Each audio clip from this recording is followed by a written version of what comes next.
कहानी। राजस्टार की कहानी उस भयानक रात से शुरू होती है जब वो पहली बार उस गांव में आया था जहां पर सूरज की रोशनी भी आने से डरती थी। चारों तरफ खामोशी थी, इतनी गहरी कि हवा की सरसराहट भी एक चीख जैसी लगती थी। राजस्टार एक भूवैज्ञानिक था जो इस क्षेत्र की मिट्टी के नमूनों का अध्ययन करने आया था, लेकिन जल्द ही उसे एहसास हो गया था कि वो केवल मिट्टी की जाँच करने नहीं आया था, बल्कि वो अपनी जिंदगी के सबसे बड़े रहस्य से रूबरू होने वाला था। जिस मकान में उसे रहने को मिला था वह गाँव के किनारे पर था, एक पुराना लकड़ी का घर जिसके किवाड़ से हर आहट पर पुरानी यादें बाहर आती थीं। दीवारें उन लोगों की कहानियों से भरी हुई थीं जो कभी यहाँ रहते थे और फिर अचानक गायब हो गए। गांव के लोगों ने उसे चेतावनी दी थी कि रात में बाहर मत जाना, और सबसे खास बात ये कि रात के 12 बजे के बाद घर के अंदर से भी कोई आवाज नहीं आनी चाहिए। उन्होंने उसे बताया कि 12 बजे के बाद इस गाँव में समय रुक जाता है और जो चीज यहाँ चलती है वो इंसान नहीं होती। शुरुआती कुछ रातें तो सामान्य रहीं। राजस्टार अपने काम में व्यस्त था और गांव वालों की कहानियों को केवल अंधविश्वास मानता था, लेकिन चौथी रात को जब वो अपने लैपटॉप पर काम कर रहा था उसने दरवाजे पर एक हल्की सी खरोच की आवाज सुनी। कौन है, उसने सोचा, लेकिन जब उसने दरवाजा खोला तो बाहर कोई नहीं था। उसने सोचा कि ये किसी जानवर की आवाज होगी। उसने वापस दरवाजा बंद कर दिया। थोड़ी देर बाद उसे खिड़की से झांकती हुई एक छाया दिखाई दी। ये एक बच्चे की परछाई थी जो धीरे धीरे हिल रही थी। राजस्टार का दिल तेजी से धड़कने लगा। उसने खिड़की के पास जाकर देखा, लेकिन वहाँ भी कोई नहीं था। उसने खुद को समझाया कि ये सब उसकी कल्पना है, लेकिन जैसे ही घड़ी में 12 बजे एक अजीब सी खामोशी छा गई। सभी चिड़ियों की चहचहाहट, हवा का शोर, सब कुछ रुक गया। राजस्टार के दिल की धड़कन ही एकमात्र ऐसी आवाज थी जो सन्नाटे में गूंज रही थी। तभी उसने ऊपर छत पर किसी के चलने की आवाज सुनी। एक धीमी, भारी, घसीटती हुई चाल, जैसे कोई भारी चीज जमीन पर घसीट रहा हो। राजस्टार ने अपनी टॉर्च उठाई और धीरे धीरे छत की तरफ जाने लगा।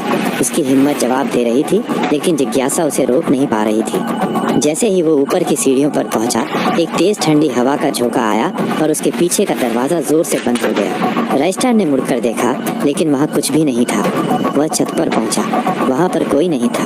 राजस्टार ने सोचा कि गांव वाले उसे डरा रहे हैं, लेकिन तभी उसकी नज़र छत के एक कोने में पड़ी जहाँ पर जमीन पर खून के धब्बे थे। खून अभी भी ताज़ा था। राजस्टार के रोंगटे खड़े हो गए। ये किसी जानवर का खून नहीं था, क्योंकि उसके बगल में एक छोटी सी गुड़िया पड़ी थी जिस पर किसी ने चाकू से वार किया था।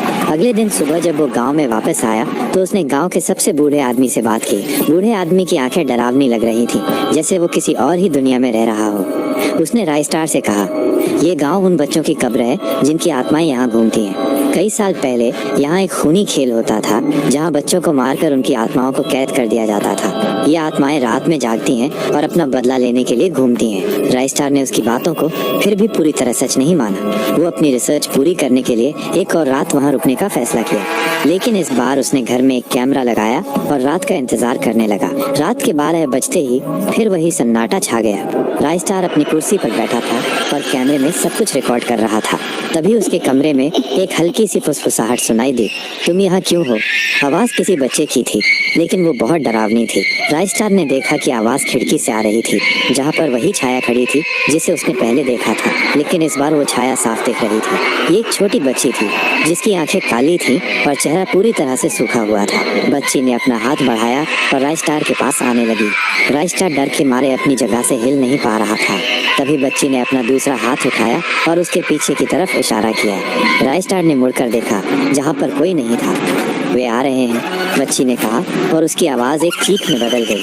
राजस्टार ने देखा कि पूरे कमरे में अब कई बच्चे खड़े थे जिनकी आंखें जलती हुई लाल थीं। वे सभी एक ही तरह से राजस्टार की तरफ बढ़ रहे थे। राजस्टार ने भागने की कोशिश की, लेकिन दरवाजे पर एक और छाया खड़ी हो गई। उसने अपने कैमरे को देखा, लेकिन कैमरे की बैटरी खत्म हो चुकी थी। राजस्टार को एहसास हो गया था कि वो यहाँ अकेला नहीं था। उसने अपनी आंखें बंद कर ली और चिल्लाना शुरू किया, लेकिन उसकी चीखें उस सन्नाटे में खो गईं। और राजस्टार की कहानी उस भयानक पल पर रुकी थी जब उसने अपनी आंखें बंद कर ली थी और आत्माओं ने उसे घेर लिया था।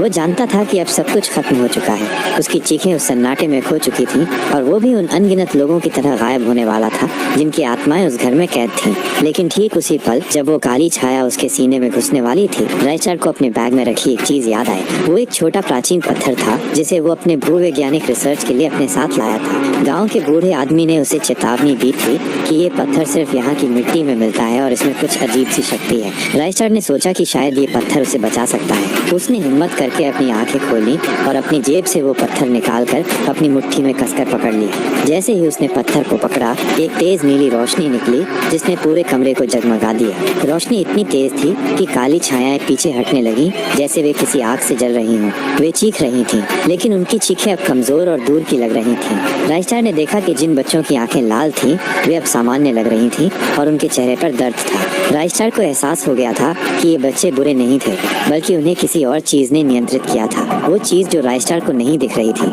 लेकिन वो जानता था कि वो उसी घर में मौजूद थी।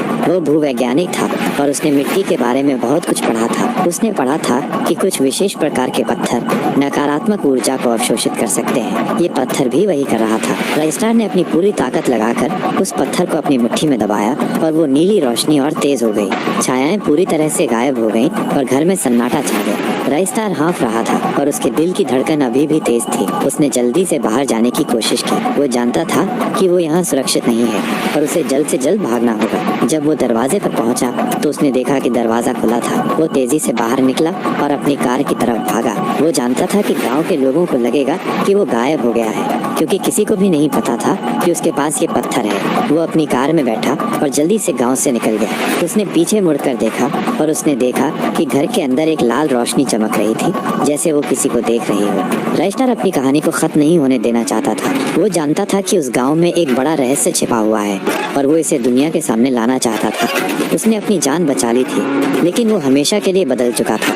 उसकी आंखों में अब वो डर नहीं था, बल्कि एक अजीब सी आग थी। वो जानता था कि वो उस गांव में अकेला नहीं था और अब वो वापस आएगा, लेकिन इस बार वो अपनी कहानी लिखने नहीं, बल्कि उस कहानी को खत्म करने आएगा। इस तरह राइस्टार बच गया और गांव वालों को लगा कि वो गायब हो गया, लेकिन राइस्टार की वापसी सिर्फ एक शुरुआत थी। वो अब उस गांव के रहस्य को उजागर करने के लिए वापस आने वाला था। तो कैसा लगा वीडियो? इसका पार्ट 2 चाहिए तो कमेंट कर देना, और हाँ, लाइक शेयर और सब्सक्राइब कर देना। आपके लिए लाइक शेयर तो एक बटन है। आप लाइक शेयर और सब्सक्राइब करते हो तो मेरे को मोटिवेशन मिलता है और वीडियो लाने के।